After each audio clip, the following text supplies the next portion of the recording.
Hey yo, what is going on, you guys? Alright, so there is some things I'm gonna be talking about before we get into the actual video. For one is that we've been having some problems with Deus Ex, Mankind Divided. So far, well, we've gotten really far into the game. The thing is that unfortunately we've ran into some weird bug where every time we try to get on the train to go to another location, pretty much fast traveling, it seems to crash every time we've done this. And we've tried everything to get around it. We've reinstalled the game and tried to go back, and it just hasn't been working out. I don't know how long this is gonna go on for. Freaking Square Enix, if you have any answers, by all means let us know what's going on. And well, that's really what's going on. So it's pushed some things back. We are going to be reviewing Madden. It's going to be the next thing we're going to be reviewing. So as for this video, there are some things that are going to be adding to the channel, especially this year. One of the things is we're going to be talking about the NFL season, making analysis, making predictions, as well as giving you our thoughts on pretty much every week until the NFL season has concluded, as well as we'll have some biased opinions on our specific teams. Mine obviously being the New England Patriots. So with that being said, I do have a new member to introduce to you. So come on up here. Alright, gotta make some room right here. Alright, this is a new member. Go ahead, introduce yourself. Hi guys, my name is Junior. He's gonna be joining me. He's gonna always be helping me out with some of the analysis. And go ahead and tell him what's your team. Well, I'm a Carolina Panther fan. Keep pounding.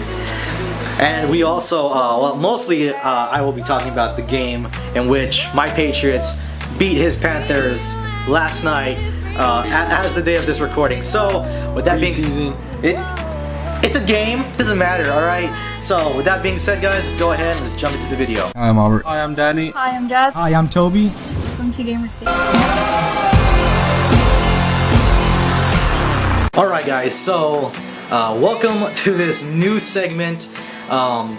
So right away, let's go ahead, and obviously we've already discussed it. I'm a Patriots fan, he's a Panther fan. So last night in a preseason game, although I mean, I don't know what was going on. Cam Newton was in there for the longest time. Obviously it is the third preseason game, so it's as close as you'll get to what a real game will be like. Cam Newton's performance was really shaky. Was overthrowing balls all over the place. 2 big ass receivers and 2 interceptions.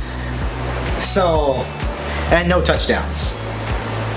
No running either, which is understandable, but what do you gotta say about Cam Newton? What was going on there, huh? I think it's just a preseason game to try out whatever you want. You can mess around. They don't even have to run their own playbook. They can just run whatever plays they want just to mess around. I mean, they're not going to run the real playbook during the season. Okay. Or there's no point in Cam Newton running right now, honestly. For what? He can end up like Tony Romo. I mean, he already had surgery, right? Actually, the thing that happened with Tony Romo is that he got hurt. Supposedly, they say he's back in the hospital. I don't really freaking know. Hasn't been any conclusive reports coming out yet, at least as of this recording. No reports coming out yet. So let's go ahead and let's talk about some of the topics we're gonna be discussing today. So what do you have? Today we'll be talking about super teams, the same old, up and coming players with renaissance careers. Okay.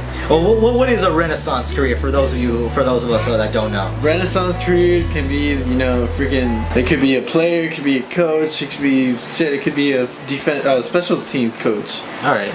So let's talk about the super teams then. What do you have?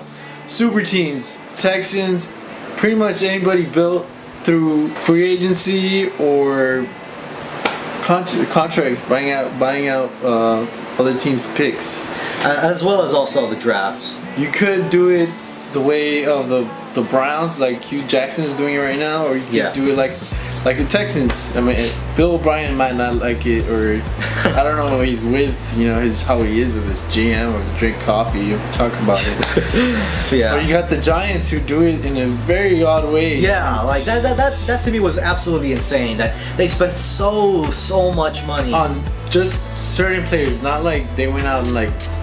I mean, some teams do it like, for example, where they don't pick anybody up at all, like.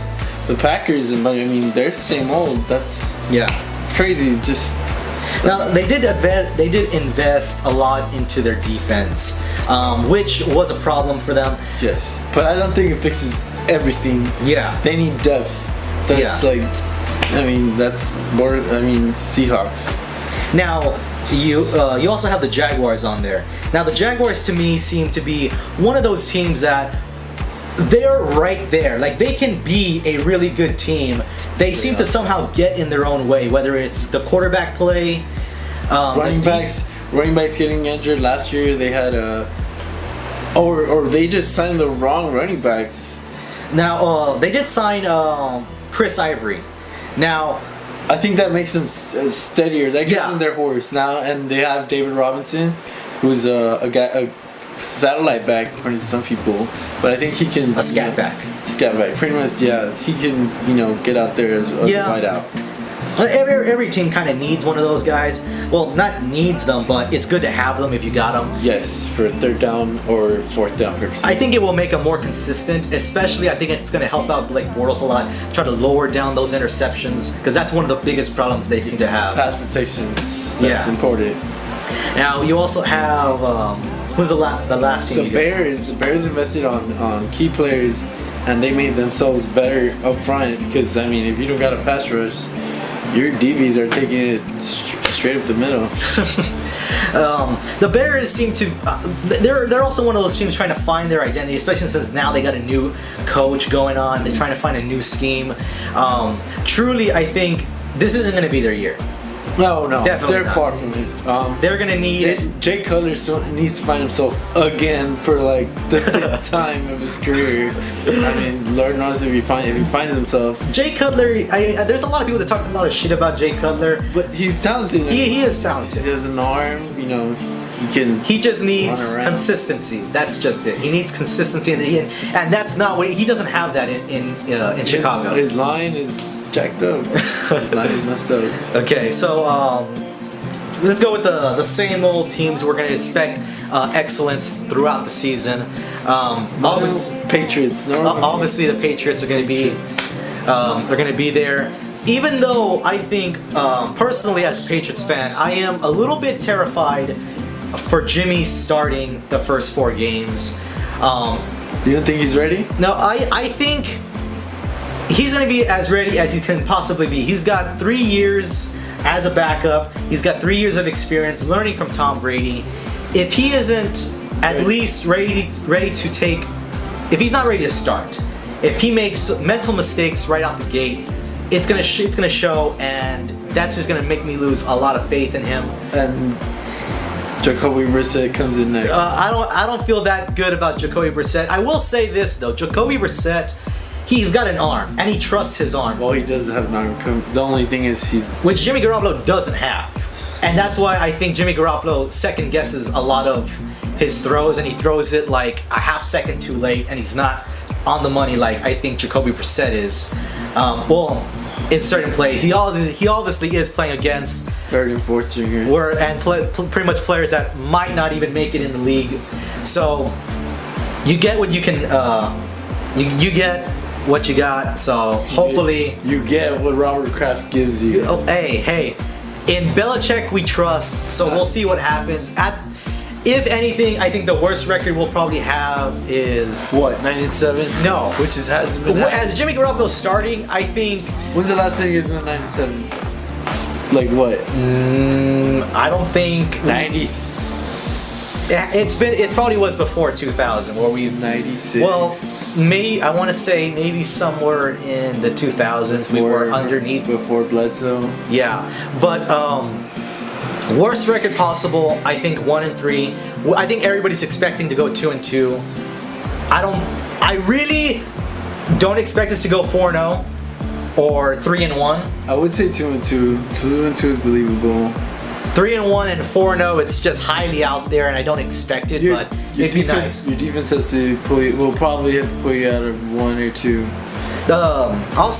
Which also it leads us to one of our things that the Patriots defense, even though it started off rocky in the first couple preseason games, this third preseason game, they seem to be doing very well. They settle in. They've settled in. I think they're as ready as they're going to be.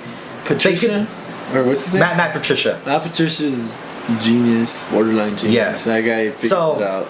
Let's talk about the Packers. The game was on last night. To me, I don't know, there was something missing there. There was like a lot of passes that just seemed, I don't know, they didn't seem like Aaron Rodgers to me. Well, you have to remember this is preseason, so yes, but a lot of the playbook is not even in their original. Like, that's just plays that they have to run just to see where the rookies stand, or if a lineman can run a certain block. Yeah, like I understand they're trying to test the waters with some of the players. Like I said, this is as close as we will see until obviously the season actually starts. The Seahawks are another one of those teams that they just keep reloading. Their defense seems to be it seems to be mid-season form. I don't really know about mid-season form. Every team loses a player or two, but the same old teams, like, they just stay there. Like, they seem to stay consistent. That's what it. Which I think the Seahawks defense is.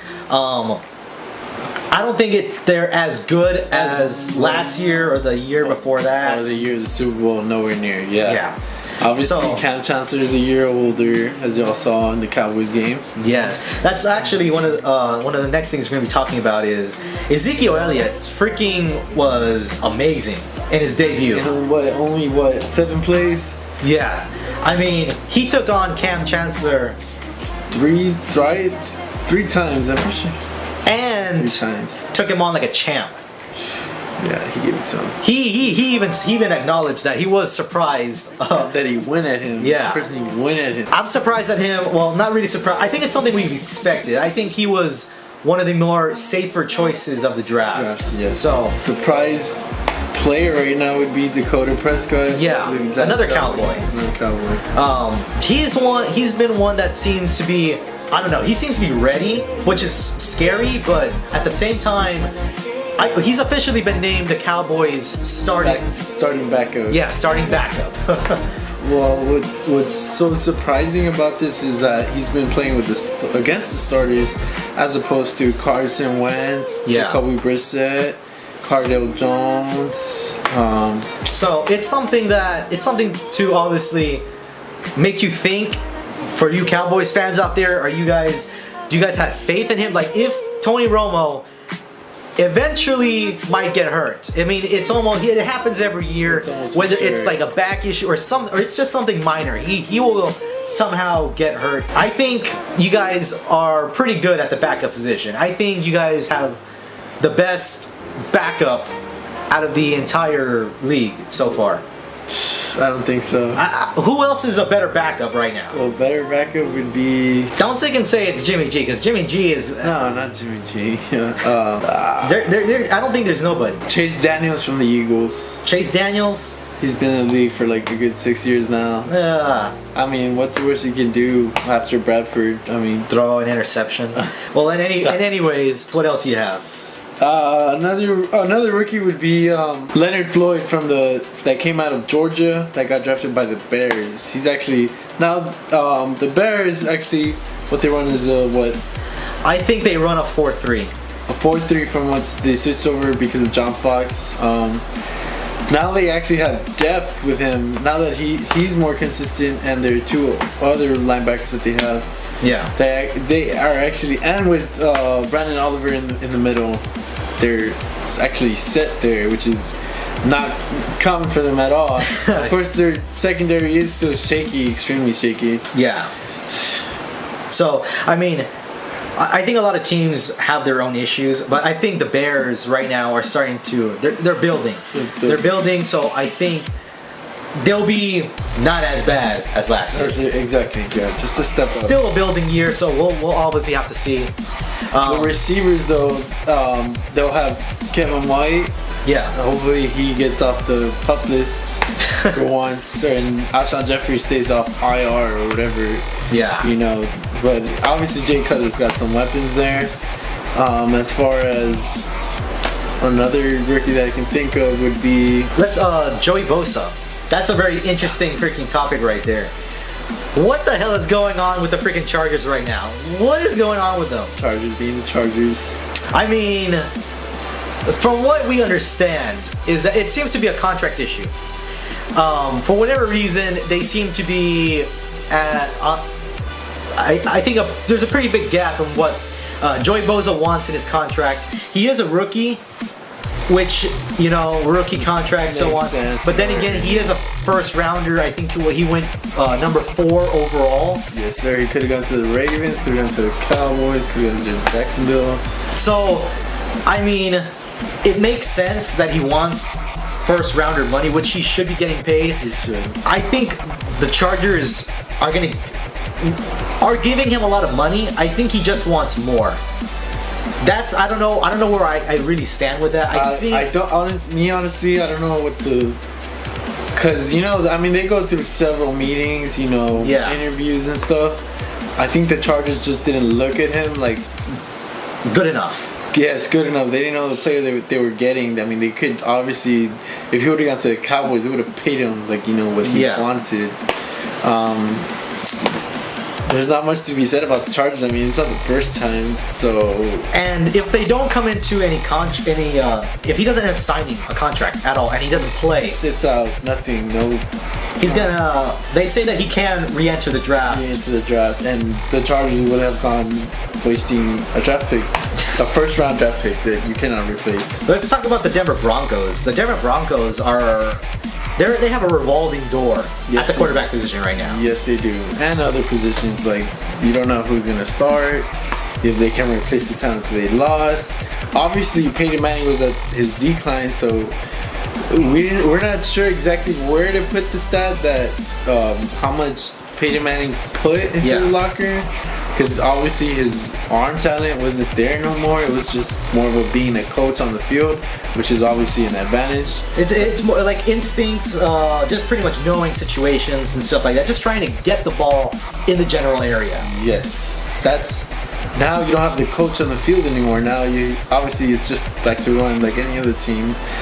The problem is John Elway and I think it's his ego that got in his way. Yeah. He should have re-signed Brock Osweiler. Like, I know he hasn't played it much, but if you think about it, what was it, 7 games? Yeah. Those 7 games, all Brock Osweiler had to do was just throw 1 pick, and that's it. It was just 1 game, no farewell walk for Peyton Manning. No playing the Patriots. It would have been Patriots, Panthers. I mean, yeah. So, I mean, right now, Brock Osweiler isn't doing that good with the Texans. Obviously, because chemistry, that's like one thing I knew off the bat because of the personnel change. I mean, you go from, Demaryius Thomas, 6'3". 6'3". I mean, the tallest. Obviously, Houston's got talent now. Yeah. But they're not 6'3" all around. They're either 6'1", 6 foot flat. Now, the talent is different. They have a lot of younger players. Demaryius Thomas, he didn't have a good year last year. He dropped a lot of passes. A lot. I mean, of course, obviously didn't help that Julius Thomas left to Jacksonville. Yeah. Which is another up-and-coming team. John Elway could have done a lot more things to keep this thing together. Yeah. He just didn't put his money on the right stock. And now that's why I'm personally predicting the Denver Broncos will miss the playoffs. Okay. In an up-and-coming team. What do you think will end up being in the playoffs? I think from that division, either Kansas City or the Raiders. The Raiders. The soon-to-be Las Vegas Raiders. That seems to be a very weird situation right there. Just franchise that. I don't know. That's crazy. Yeah. Like, that'd be very odd. The Raiders definitely are a up-and-coming team. One that I personally believe will be in the playoffs this year. They're just that team that just seems to get better every year. And now, I mean, obviously through free agency, they just picked up Bruce Irvin, who's not who's not at an elite status like per se Luke Kuechly or Clay Matthews. But he is one of those people that gets to the passer. He's second tier linebacker, which is good enough. All you need is to have a good team. Mm-hmm. Doesn't necessarily need to have an elite player, but it does help. But as long as they got depth, if you look at the year of the Seattle Seahawks, if you look at their roster, they had a general all their players were second tier. I mean, Malcolm Smith, the MVP, they could have chosen. I mean, Cam Chancellor was just he was an up and coming, but he was just known for big hits. Yeah. Richard Sherman, that was his second year breaking out, obviously. Yeah. I mean, before that, did you hear about him? No, you didn't. Okay. And if you did, you're lying. He was a receiver. Okay. So wrapping this whole segment up, guys. Personally, what do you think how the Panthers are gonna do this year? Personally, I think the Panthers. I'm not sure about a Super Bowl because of our corners and the inexperience. But if anyone can get them there, it would be Ron Riverboat. And we would probably go heading out of the season at I want to say 11 and 5. 11 and 5, 12 and 4. I mean, I'm pretty sure we'll have a game or two where we just slip up, but I don't think we're gonna slouch out like most teams because due to the fact that last year it's not like we got worse. It's just our players played like they should play. And our safety Coleman played good out of nowhere, and Josh Norman broke out obviously, but I feel like it was more of the. I'm not gonna say he has no talent, but the system in place by before him, it was already good. It was already an elite defense. It just didn't happen. I mean, if you take out Quan Short, Lotail. I can't even pronounce it. Lotail Star, however you pronounce it. No offense. I'm pretty sure he's Samoan. You got that Oliver Vernon guy. No, Vernon Butler. Vernon Butler. I think it might be Vernon Butler. Connie Ealing from Auburn, I believe. Yeah. Came into the league 2 years ago. I mean, if you take those guys and you just put our secondary out there, then obviously with our linebackers, we would just be average. But that's just an investment from what's the name of the GM? Shit, it's your friggin' team. You should know. He came from the Giants, man. My team, I personally predict that we'll probably go 11 and 5, if not 12 and 4. Mostly, it's gonna depend on Jimmy Garoppolo. But after Tom Brady comes back, I do believe the Scorched Earth Tour will kick off again. Hey, no. Last year was different. The Scorched Earth Tour begins. Okay, it begins now. Okay, it's gonna start off with the freaking Cleveland Browns, gonna get their freaking asses handed to them. Let's not forget. And then every other team after that. Let's not forget they got Josh Gordon back in that game. Actually, he did. He had a good game. He comes back in that game, no? 4-game suspension, or is it 3? Oh no, Le'Veon Bell is 3 games. Yeah. Which, by the way, you fantasy owners, if you're gonna draft Le'Veon, make sure you have outstanding running backups, because, I mean, what if he can get suspended again during the season? Mid-season testing. Not to mention, as well as our defense seems to be very, very good. Pretty much, I think it's better than it was last year. A lot of depth everywhere. Depth, cornerbacks, safeties, linebacker. Well, linebackers is a bit shaky, but. Defensive line, I don't think it can have any much more depth than that. Just picked up Barkevius Mingo from the Browns. Yeah. Now you have what? We got a linebacker that can get to the passer. 2 former Cleveland Browns with Sheard. Yeah. And you added Chris Long, who you're hoping stays healthy. Yeah. Throughout the whole season. I think he will. And our offense, to me, seems to be. With everybody out there, I think it'll be a very dangerous offense because you will not know who to cover. There's just so many weapons on offense now. Well, receiver-wise, they are very. They may be run-of-the-mill players, but they're really, what's the word for that? They're real streaky. Like, you don't know who's coming because they're just there. Like, but as far as what makes him so available is the fact that you have Rob Gronkowski right there, which is already like a total mismatch unless if you got like Luke Kuechly and Richard Sherman on the same side, which is we're not in the AFC, NFC, Pro Bowl or whatever. Yeah, super team. Now you got Martellus Bennett, who's not up there with the Tyler Eifert or fucking Travis Kelce's of the world. But one of the things that people forget to notice is that Rob Gronkowski is led the NFL in yards after the catch and led all tight ends. The second tight end to do that is Martellus Bennett. So pretty much we have the top two tight ends that are the toughest to bring down when the ball is in their hands. Unless if you're Travis Kelce. He's faster. Simply faster. Well, yeah, but we don't got him. You don't. And anyways, guys, that's the end of this segment. This is gonna be a long segment. I think going forward. As well, I think we will talk about the last preseason games next week, as well as we will make our predictions going into the regular season and every week on until pretty much the end of the season. So, thank you guys for watching, and we will see you guys in the next video. Peace.